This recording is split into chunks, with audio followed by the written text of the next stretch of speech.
बात के लिए हमलावर है, इस बात को कह रही है कि एक बार फिर कांग्रेस मुझे बताइए इसमें बीजेपी को आपत्ति क्या है? इसमें अपमान कहाँ हुआ, किसका हुआ?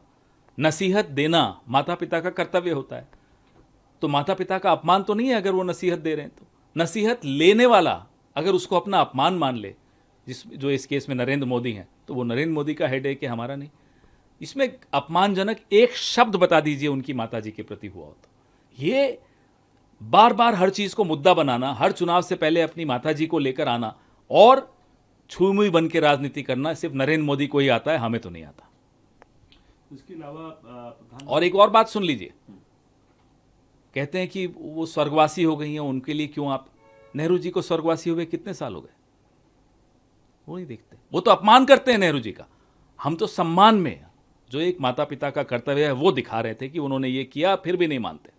तो आप जायज ठहराते हैं? गलत क्या है मुझे बताइए ना। अपमान हुआ है किसी का? किसका हुआ है? नसीहत लेने वाले को अपमानजनक लग रहा है कि साहब मैं तो विश्व गुरु हूं, मुझे कौन नसीहत दे सकता है, मुझे तो अपनी माता जी भी नसीहत नहीं दे सकती। क्या बात है भाई, ये क्या रवैया है आपका? इस तरीके से आप अगर किसी घायल को देखने अस्पताल जाते हैं कि अपनी होर्डिंग पोस्टर लगवाते हैं, वहां कौन लगवाता है? ये अपने आप से मोहब्बत इतनी जबरदस्त है मोदी जी को कि भाई एक तो आप 864 दिन बाद मणिपुर जा रहे हैं, वहां आप मरहम पट्टी करने जा रहे हैं, वहां आप अपने ढोल नगाड़े पिटवा के वहां की डांस परफॉर्मेंस देखने नहीं जा रहे, वहां डांस परफॉर्मेंस हो रही है उनके स्वागत में। कौन बर्दाश्त करेगा? लोगों के मन में गुस्सा है, दुख है, रोष है। आप वहां लोगों को सांत्वना देने जा रहे हो, वो भी 3 घंटे के लिए, सिर्फ 3 घंटे के लिए आप जा रहे हो, उसमें आधा घंटा तो डांस परफॉर्मेंस में चली जाएगी। तो आप इससे तो न जाते अच्छा। सवाल तो वैसे के वैसे बदस्तूर हैं। आप 3 घंटे के लिए 864 दिन बाद मणिपुर जा रहे हो। विपक्ष के नेता राहुल जी 2 या 3 बार वहां जा चुके हैं, खरगे जी 2 या 3 बार वहां जा चुके हैं, हमारे कई नेता वहां जा चुके हैं।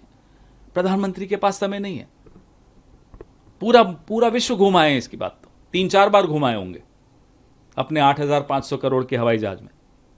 मणिपुर नहीं जा सकते, और जा रहे हैं तो भी 3 घंटे के लिए, और वहां भी डांस परफॉर्मेंस देखेंगे। वहां के लोगों ने विरोध किया है कि साहब हमारे आंखों में आंसू है, हम कैसे डांस परफॉर्मेंस करेंगे?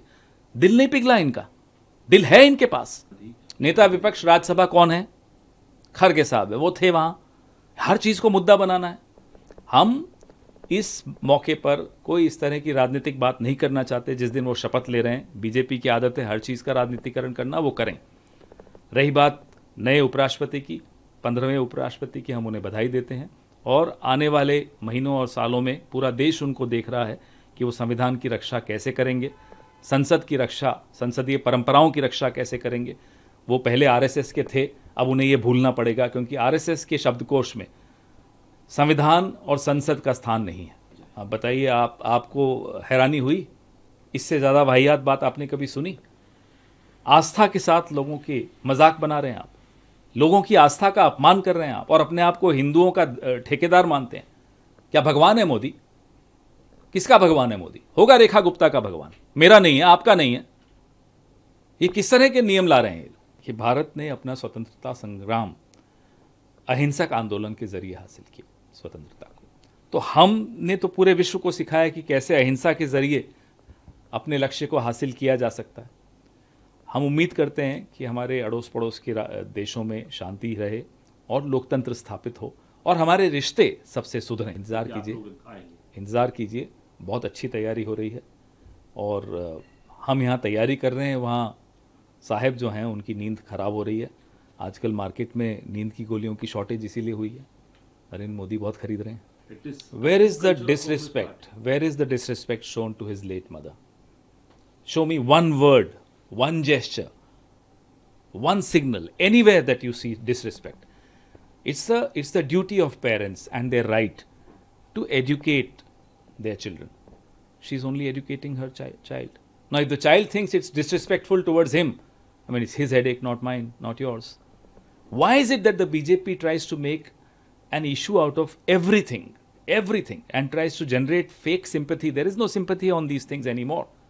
Mr. Modi has to realize he cannot do a touch me not politics. He is in politics, and he needs to take everything, even a sense of humor of the opposition properly. And there is no humor in it. Actually, there is nasihat in this. There is a beautiful word in Urdu. 3 hours after 864 days, too little, too late. And that too, what's the menu of his visit? There'll be a dance performance there. People who were supposed to perform are saying we cannot perform with tears in our eyes. There are huge hoardings for him. Angry people are pulling those hoardings down. Obviously, people are sad, they are angry, they are agitated. You are going there to soothe frayed nerves. You are not going there to, again, highlight your own self.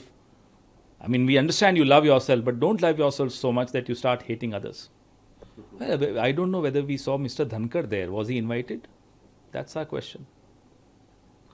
I mean, these people claim to be the custodians of Hinduism, and they are equating Narendra Modi with Goddess Durga. Shame on them. Wait for the right time. Wait for the right time. Let there be some sense of worry, which we know there is. They are trying to intercept our phones. They are trying to get information out of our teams at what's happening, what's coming up. Let them wait. Let Mr. Narendra Modi have some sleepless nights. He deserves it.